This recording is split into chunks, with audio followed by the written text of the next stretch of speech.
Hi friends, welcome to my little world. என்னடா குட்டி கோழி காட்டுறேன்னு பார்க்குறீங்களா? இது பெருவேட சிக்ஸு. இது எக்கு மட்டும் கொண்டு வந்து கொடுத்தாருந்தாங்க. அதை வந்து நம்ம வீட்டில் இருக்கிற இன்குபேட்டரில் வச்சு மொத்தம் 6 எக்கில் இப்போ 4 சிக்ஸ் ஹேட்ச் ஆகிருக்கு.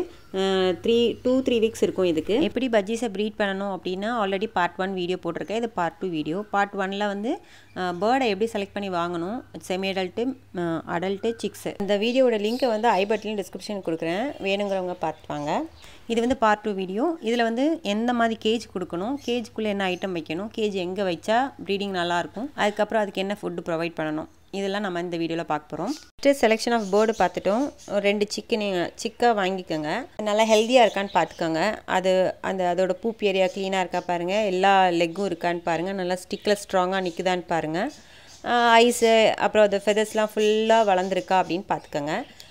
நம்ம இப்போ 2 சிக் வாங்கிட்டோம். நெக்ஸ்ட்டு வந்து நம்ம அதுக்குரிய கேஜ் வாங்க போகிறோம். அதுக்கு முன்னாடி ஒரு முக்கியமான விஷயம் சொல்லிடுறேன். ப்ரீடிங்காக ப்ரீட் பண்ணி பார்க்கணும் ஆசைப்பட்டு வாங்குறீங்கன்னா பேர்டை, அதை வந்து நீங்கள் நல்லா ஒரு உயரமான, இப்போ வந்து கார் பார்க்கிங்லேயோ இல்லைனா பால்கனிலையோ நீங்கள் தொங்க வைக்கிறீங்கன்னா ஒரு உயரமான இடத்துல வைங்க.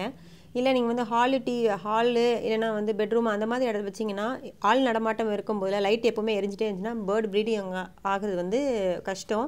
இன்னொன்று பஜ்ஜீஸ் வந்து ஈஸியாக ப்ரீட் ஆகக்கூடிய பேர்டு தான். இருந்தாலும் நீங்கள் வந்து ஒரு இப்படி வெளியே வச்சுக்கிட்டிங்கன்னா அதுக்கும் ஒரு ப்ரைவேட்டான ஒரு பிளேஸ் கொடுத்த மாதிரி இருக்கும். அதேமாதிரி பறவைகளை வந்து நீங்கள் ரொம்ப பார்க்கணும் ஆசைப்படுறீங்க அப்படின்னா கொஞ்சம் தூரமாக இருந்து பாருங்கள். டெய்லி தண்ணி தீனி மட்டும் 2 நேரம் பக்கத்தில் போய் வைக்கிற மாதிரி வச்சுட்டு மீதி நேரம்லாம் கொஞ்சம் தூரமாக இருந்து பாருங்கள். குழந்தைகள் அதிகம் கையை விட்டு அந்த டிஸ்டர்ப் பண்ணாத மாதிரி, ஏன்னா அதுகளும் பயப்படும், பேர்ட்ஸுமே வந்து பயப்படும்.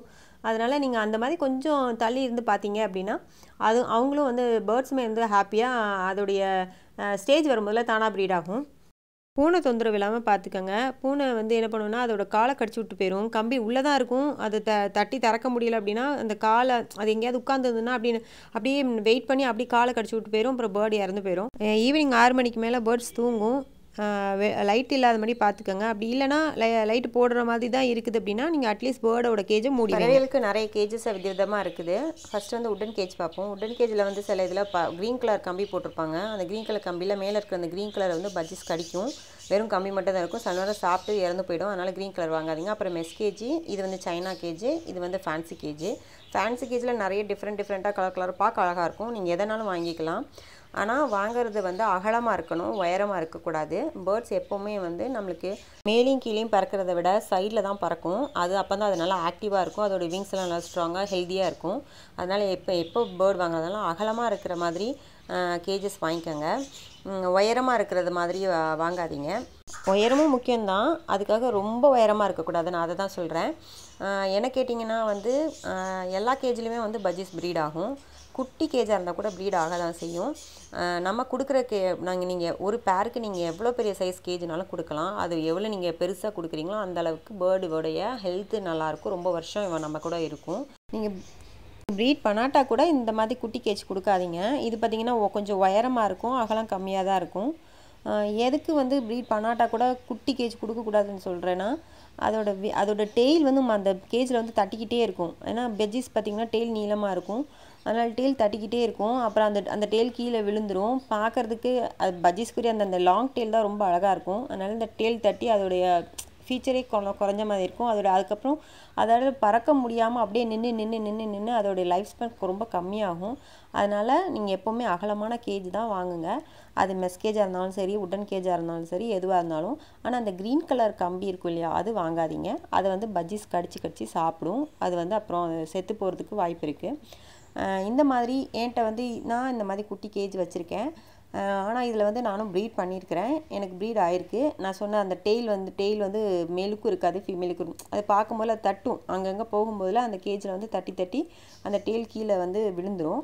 அதே மாதிரி நீங்கள் பானைலாம் மாட்டிட்டீங்க அப்படின்னா அதுலேருந்து நெஸ்டோட் ஆகிற சிக்ஸு வந்து அதுக்கு நிற்கிறதுக்கே இடம் இருக்காது. இப்போ மேல்கிட்ட வந்து சிக்ஸ் வந்து ஃபுட்டு கேட்டுகிட்டே இருக்கும். ஃபீமேல் வந்து வெளியே வந்து நிற்கும், ரொம்ப இரிட்டேட் ஆகும். ஃபீமேல் வந்து குட்டியை வந்து கடிக்கும், விரட்டி விடும், குத்தும். இந்த மாதிரிலாம் நிறைய நான் பார்த்துருக்கேன். அதனால தான் நீங்கள் ப்ரீட் பண்ண போகிறீங்கன்னா ஓரளவுக்கு நல்ல அகலமான கேஜ் கொடுங்க. உங்கள் வீட்டில் உங்களுக்கு எந்த இடத்துல வைக்கிறது வசதியாக இருக்குமோ அதுக்கேற்றாப்புல நல்ல நீளமாக அகலமாக இருக்கிற மாதிரி கேஜ் கொடுங்க.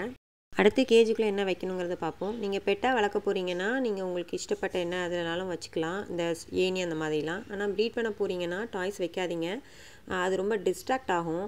ப்ரீடிங் ஃபீமேல் வந்து மேல்கிட்ட போகாது, மேல் வந்து ஃபீமேல் கிட்ட வராது. அதனால தான் ப்ரீட் பண்ணும்போதுலையாவது அட்லீஸ்ட் நீங்கள் ப்ரீட் பண்ண போகிறீங்க, பாக்ஸ் மாட்ட போகிறீங்க அப்படின்னாலாவது அந்த டாய்ஸ்லாம் நீங்கள் வெளியே எடுத்துருங்க. அதுக்கப்புறம் குச்சி வந்து எப்போவுமே இந்த பக்கம் ஒன்று அந்த பக்கம் ஒன்று அந்த மாதிரி வைங்க. நடுவில் நீளமாக ஒரே குச்சா அந்த மாதிரி வைக்காதீங்க. இந்த மாதிரி இருந்தால் தான் பேர்டு ஆக்டிவாக இருக்கும், இங்கே பறக்கும். அதுக்கு வந்து விங்ஸை நல்லா ஓப்பன் பண்ணி பறக்கிறதுக்கு ஸ்பேஸ் கிடைக்கும். அதனால் இங்கே ஒரு குச்சி அங்கே ஒரு குச்சி வைங்க. நான் வந்து இப்போ அந்த இடத்துல ஒரு பானை மாட்டியிருக்கிறேன். பானைக்கு வந்து இங்கேருந்து நேராக பானைக்கு போய் நிற்க முடியாது, அதால் குச்சியில் நின்று அப்புறம் உள்ளே போகிறதுக்காக இந்த பக்கம் ஒரு குச்சி வச்சுருக்கிறேன். இல்லைனா வந்து ஒரு குச்சி தான் வச்சுருப்பேன். இப்போ பானையிலே வந்து நிற்கிற மாதிரி இடம் இருந்துச்சு அப்படின்னா அதுக்கு வந்து எக்ஸ்ட்ரா குச்சி தேவை கிடையாது. அதுக்கப்புறம் பானை மாட்டியிருக்கிறதுனால அந்த குச்சி வச்சுருக்கிறேன். இப்போ பானை மாட்டலைன்னா எக்ஸ்ட்ரா குச்சி வைக்கணும். அப்புறம் வந்து ஃபீட்ரு, அதுக்கப்புறம் சாப்பாடு வைக்கிறது, அதாவது தினை வைக்கிறது டப்பாவும் தண்ணி வைக்கிற டப்பாவும். தண்ணி கொஞ்சம் தான் குடிக்கும், அதனால் கொஞ்சம் சின்ன டப்பா வச்சா போதும். தினைக்கு பெரிய டப்பா வைங்க. அப்புறம் எப்போவுமே தினையும் தண்ணியும் கம்புக்கு நேராக வைக்காதீங்க.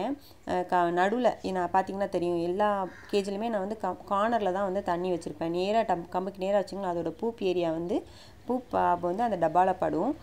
பார்த்தீங்கன்னா நான் ஒன்று சென்டராக வச்சுருப்பேன், அப்படி இல்லைனா ஃபுட்டு ட்ரேயெல்லாம் வந்து கார்னரில் வச்சுருப்பேன். அப்போ தான் வந்து அதோட வேஸ்ட் வந்து அதில் படாது, பேர்டும் கொஞ்சம் ஹெல்த்தியாக இருக்கும். ஃபீடர் தான் வைக்கணும், இல்லை இந்த மாதிரி பாக்ஸ் தான் வைக்கணும் அப்படிலாம் கிடையாது. உங்கள்கிட்ட என்ன அவைலபிளாக இருக்கோ அந்த இதில் வேணாலும் நம்ம சாப்பாடு வைக்கலாம். அப்புறம் இந்த கேஜில் பார்த்தீங்கன்னா ஒரே ஒரு குச்சி தான் வச்சுருக்கிறேன். ஏன்னா இந்த 2 பேர்டையும் பேர் பண்ணுறதுக்காக ஒரு குச்சி தான் வச்சுருக்கிறேன். அப்போ தான் பேர்டு வந்து ஒரே குச்சியில் பக்கத்தில் நிற்கும், இன்ட்ராக்ட் பண்ணிக்கும். அது சீக்கிரமாக பேராக ஹெல்ப்ஃபுல்லாக இருக்குங்கிறதுக்காக வச்சுருக்கேன். அப்படி இல்லைனா 2 குச்சி வைக்கணும். இப்போ இல்லைனா என்ன செய்யணும்னா இங்கே ஒரு பேர்டு நிற்கும், அங்கே ஒரு பேர்டு நிற்கும், தனித்தனியாகவே நின்றுட்டுருக்கும். மேல் அண்ட் ஃபீமேல் பக்கத்தில் நிற்கணுங்கிறதுக்காக அப்படி வச்சுருக்கேன். இந்த பாக்ஸில் பாருங்களேன், இந்த பானையில் ஆல்ரெடி ஒரு குச்சி வச்சுருக்கிறேன், அதனால் அதுக்கு எக்ஸ்ட்ரா குச்சி வைக்கலை. இந்த மாதிரி நீங்கள் வந்து வைங்க. பேர்டு எப்படி வாங்கணும்னு பார்த்துட்டோம், கேஜ் பார்த்துட்டோம், கேஜுக்குள்ளே வைக்க வேண்டிய ஐட்டம்ஸ்லையும் பார்த்துட்டோம். இப்போ கேஜில் வந்து இப்போ பானை மாட்ட போகிறீங்க அப்படின்னா அதை வாங்கிட்டு வந்த உடனே நீங்கள் ஒரு பேர்டு கடையில் போயிட்டு பெட் ஷாப்பில் போயிட்டு பேர்டு வாங்குறீங்க, கேஜ் வாங்குறீங்க, அதோடு சேர்த்து பானையும் வாங்கிட்டு வந்து மாட்டிட்டிங்கன்னா அது பாட்டுக்கு பானைக்குள்ளேயே போய் ஒன்று ஃபீமேல் போய் பானைக்குள்ளேயே போய் உட்காந்துருக்கும், மேலே கண்டுக்காதனால நீங்கள் முதல்ல பானையே உள்ளே இருக்கவே கூடாது. வெறும் குச்சி ஃபுட்டு மட்டும்தான் 4 மாதத்துக்கு நீங்கள் வச்சுக்கிட்டு இருக்கணும். 4 மாதத்துக்கு அப்புறம் வந்து அது கண்டிப்பாக பேர் ஆகிடும். அது வந்து ஒன்றுக்கு ஒன்று நல்லா சாப்பாடு ஊட்டி விட்டுட்டு தலை சுரிஞ்சுக்கிட்டு அந்த மாதிரி செய்ய ஆரம்பிச்சிரும். அதுக்கப்புறம் 4 மாதம் கழிச்சு, இது ஒரு 2வது மாதத்துலேயே செஞ்சால் கூட நீங்கள் மாட்டாமல் 4 மாதம் கழிச்சு நீங்கள் வந்து பானையை மாட்டிங்கன்னா கண்டிப்பாக எக் லே பண்ணி உங்களுக்கு சிக்ஸ் ஹேட்ச் பண்ணி கொடுக்கும். அப்புறம் இந்த கட்டில் போனையும் மறந்துடாமல் வாங்கி இந்த மாதிரி குச்சிக்கு பக்கத்தில் மாட்டிட்டிங்கன்னா அது குச்சியில் நின்றுக்கிட்டே அது சாப்பிட்றதுக்கு ஈஸியாக இருக்கும். அப்புறம் இது மாட்டுறதுக்குன்னு ஒரு ஸ்டாண்டு கிடைக்குது, அதை விட இது எனக்கு பெஸ்ட்டாக இருக்குது, சீப் அண்ட் பெஸ்ட்டாக. தினை தான் மெயினான ஃபுட்டு. தண்ணி எப்பவும் இருக்கணும் கேஜில், தண்ணியும் எப்பவும் இருக்கணும்.